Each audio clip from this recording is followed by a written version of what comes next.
Assalamualaikum warahmatullahi wabarakatuh. Good morning student. How are you today? Alhamdulillah, I am fine too. Anak-anak sekalian, mari kita belajar pada pagi hingga malam nanti materi tentang PKN, yaitu tentang pelaksanaan persatuan dan kesatuan dalam kehidupan berbangsa dan bernegara. Ini sangat penting anak-anak sekalian karena kita melihat bahwa banyak hal yang menyebabkan perpecahan di dalam negara kita. Nah, dengan materi ini harapannya adalah semakin menguatkan rasa persatuan dan kesatuan dan rasa kepemilikan kepada negeri ini. Selamat menyimak anak-anak sekalian.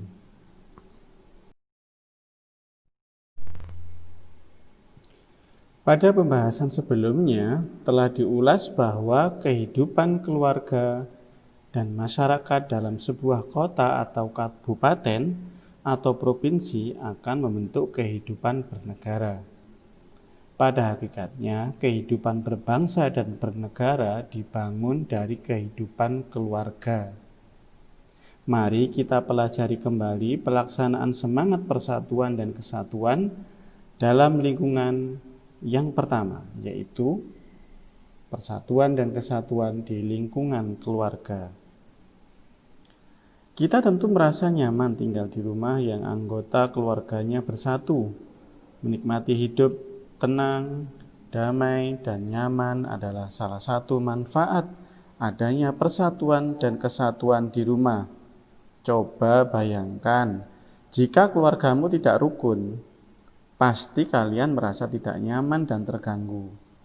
Untuk itu, perlu dipertahankan sikap persatuan yang kukuh di dalam sebuah keluarga.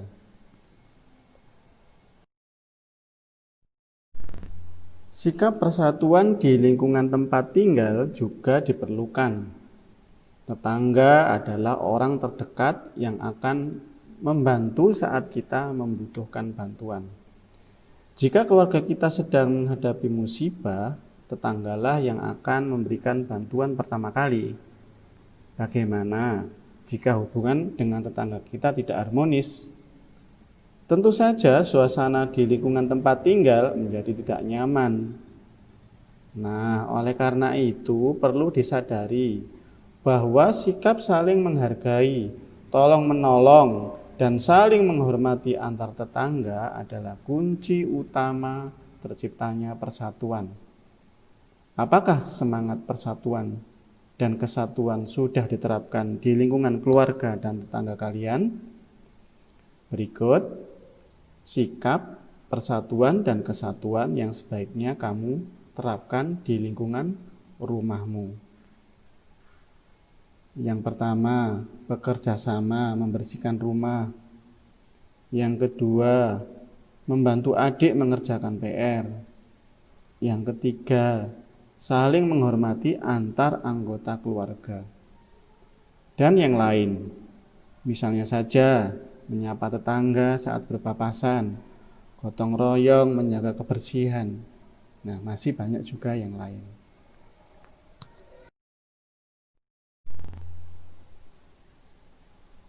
Yang kedua, persatuan dan kesatuan di lingkungan sekolah. Sekolah adalah tempat kita menimba ilmu yang akan menjadi bekal untuk masa depan. Di sekolah kita dapat belajar bersama teman-teman dengan berbagai budaya, agama, suku yang berbeda-beda. Meskipun berbeda, kita harus tetap bersatu dengan mereka. Persatuan dan kesatuan diwujudkan dengan sikap saling menghormati dan menghargai antar teman. Nah, pernahkah kalian mengalami perselisihan dengan teman di sekolah? Apa yang kalian rasakan saat terjadi perselisihan dengan teman di sekolah? Tentu suasana belajar menjadi tidak nyaman. Oleh karena itu, siswa dan guru sebaiknya senantiasa memupuk rasa persatuan. Berikut beberapa contoh sikap persatuan di lingkungan sekolah. Yang pertama, misalnya bermain dengan teman tanpa membedakan suku, bangsa, maupun agama. Yang kedua, mengembangkan sikap saling menghargai dan menghormati antar teman. Atau yang lain misalnya, antusias mempelajari budaya daerah.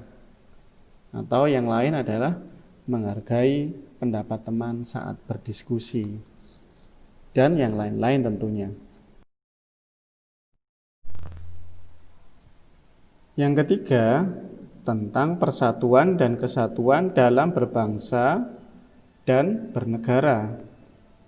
Indonesia merdeka berkat perjuangan para pahlawan dan seluruh rakyat Indonesia yang bersatu melawan penjajah.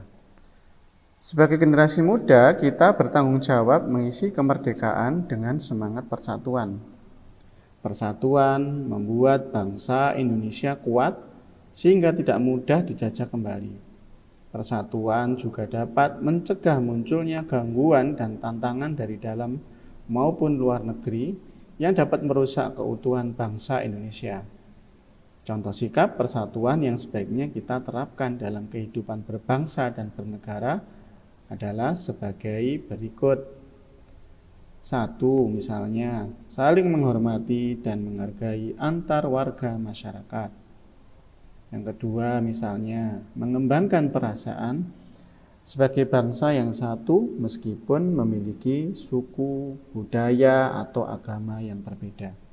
Dan bisa contoh yang lain, misalnya mengembangkan toleransi antar warga atau mendukung pimpinan negara meskipun bukan tokoh yang kita pilih.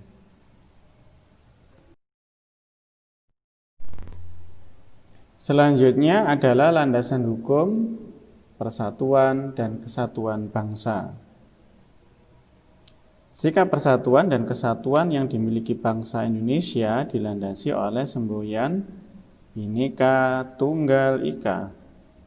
Tahukah kamu bahwa persatuan dan kesatuan bangsa memiliki beberapa landasan? Ayo kita pelajari landasan hukum, persatuan, dan kesatuan bangsa satu persatu. Landasan hukum, persatuan, dan kesatuan. Ada 3 landasan. Yang pertama adalah landasan ideologi. Yang kedua, apa yang disebut dengan landasan konstitusional. Yang ketiga ada landasan operasional. Pembagiannya adalah sebagai berikut. Untuk landasan ideologi bersandar kepada sila ketiga Pancasila yang berbunyi Persatuan Indonesia. Untuk landasan konstitusional berlandaskan kepada 3, yaitu yang pertama adalah alinea 4 pembukaan UUD 1945.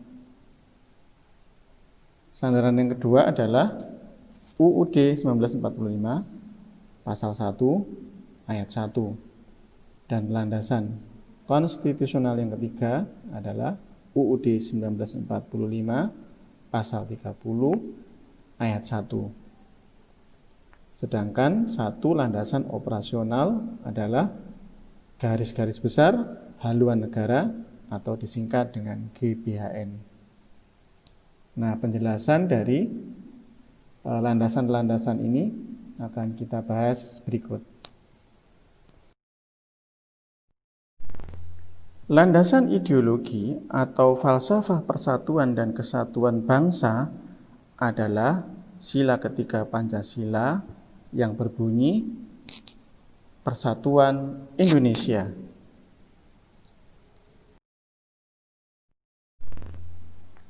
Landasan konstitusional atau landasan persatuan dan kesatuan bangsa di dalam alinea keempat Undang-Undang Dasar 1945 berbunyi, Negara Republik Indonesia yang berkedaulatan rakyat dengan berdasar kepada ketuhanan yang Maha Esa, kemanusiaan yang adil dan beradab, Persatuan Indonesia.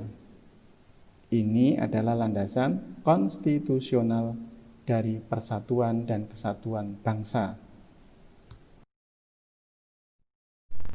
Sedangkan landasan konstitusional yang kedua bersumber kepada Undang-Undang Dasar 1945 Pasal 1 Ayat 1 yang berbunyi, negara Indonesia ialah negara kesatuan yang berbentuk republik.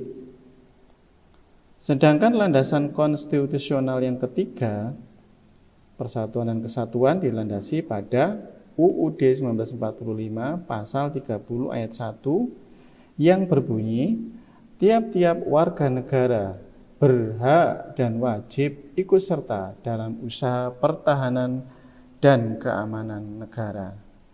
Nah, ini tadi landasan-landasan konstitusional persatuan dan kesatuan. Sedangkan landasan operasional atau dasar hukum yang menjadi pedoman pelaksanaan persatuan dan kesatuan bangsa adalah ketetapan Majelis Permusyawaratan Rakyat atau MPR nomor 4/MPR tahun 1999 tentang garis-garis besar haluan negara GBHN. GBHN memuat betapa pentingnya persatuan dan kesatuan bangsa untuk mencegah perpecahan bangsa. Nah, itu tadi tentang dasar-dasar landasan dalam persatuan dan kesatuan bangsa kita.